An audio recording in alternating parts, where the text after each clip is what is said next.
Welcome to our tutorial on creating views. Let's start by creating a drawing document. Select File, New, Drawing. Let's go with the default options and select OK.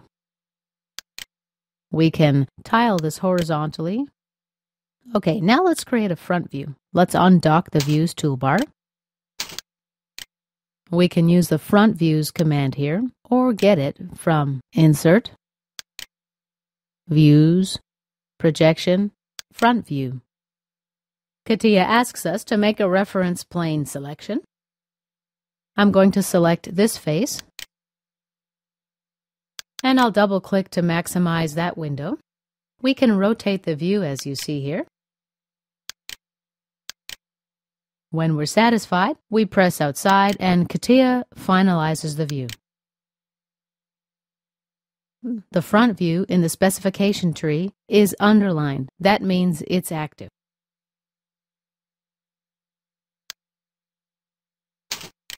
Now we're going to create a projection view using the toolbar. Or we can select Insert, Views, Projections, and select Projection.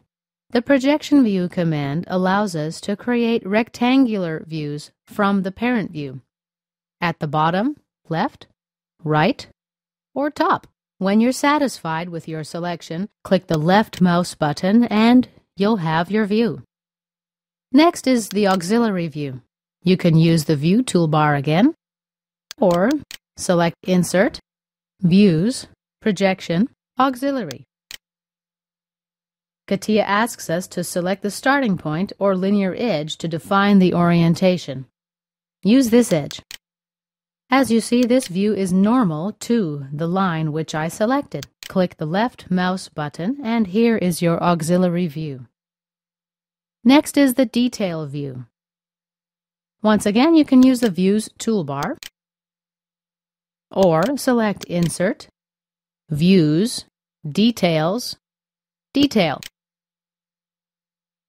The detail view gives you a larger view of a small view, as the name indicates. CATIA asks us to select a point or define a circle center. I'm going to use this point and drag the circle. Left click. Now I move the circle. With a left click, here is my detail view.